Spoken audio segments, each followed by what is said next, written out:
Also tonight, some LGBTQ plus organizations across the city of Buffalo raising the alarm about increased patrols in the Allentown neighborhood. In a 4-page letter, these groups and dozens of individuals say that right after the tragic murders of Jordan Coletto and Mickey Harmon, Acting Mayor Chris Scanlon promised more policing in the area, which many in the community did not actually want to see. A part of the letter says the following, quote, "We won't pretend that there are simple answers, but we will pick up the mantle. We deserve to be safe, and we know that true safety will begin only when we stop repeating the same failed knee-jerk cycles of criminalization and instead cast deeper and broader nets of communal and institutional support, including adequate health care, economic aid, and cultural enrichment, which are all easily accessible to everyone." Dozens of organizations and individuals signed off on this letter, along with writers from the Buffalo Niagara LGBTQ History Project, the Partnership for Public Good, and 2 local queer musicians.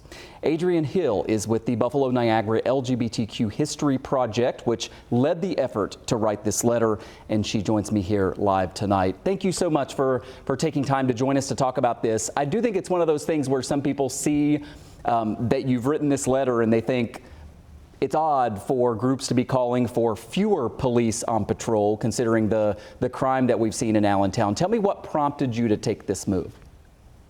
I think, I want to first of all start by maybe reframing that a little bit. It's not, I think when people hear a call for less policing, I think that they think that we are asking for simply a letting go of any responsibility for what happened to Mickey and Jordan. And we certainly don't want that.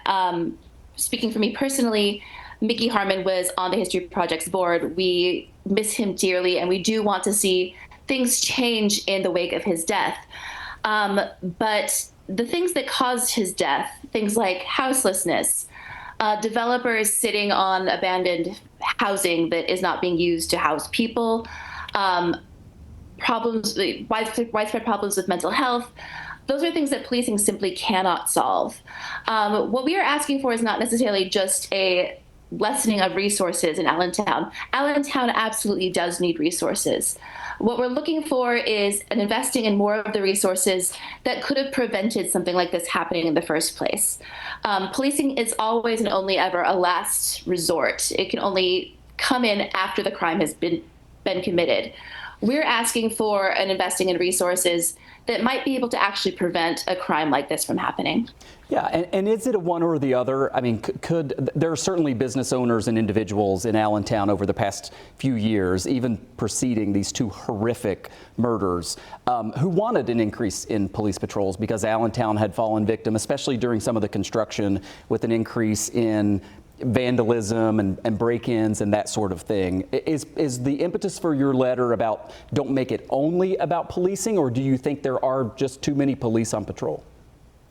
I think it is more towards the don't make it all about policing. Don't rely on policing as a sole solution for all of the social problems that plague Buffalo. That said, we do know that Buffalo is facing something like a $70,000 or $70 million budget shortfall.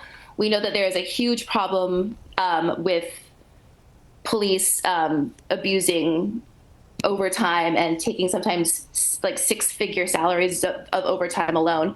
So I don't think that they're necessarily against one another, but I do also think that Investigative Post, Partnership for Public Good, many other organizations in the area have been calling attention to the fact that the police do get the lion's share of the city budget, and sometimes it is not used responsibly.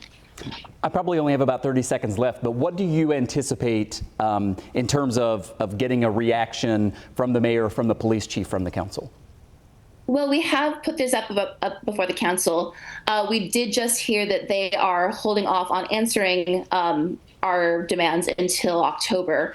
Because this is getting public attention, we are asking the Common Council to reconsider sitting on this demand and actually giving it the immediate attention it requires. Well, we will continue to follow up. Really appreciate your time. Adrienne Hill with the Buffalo Niagara LGBTQ History Project. Thanks for coming on. Thank you.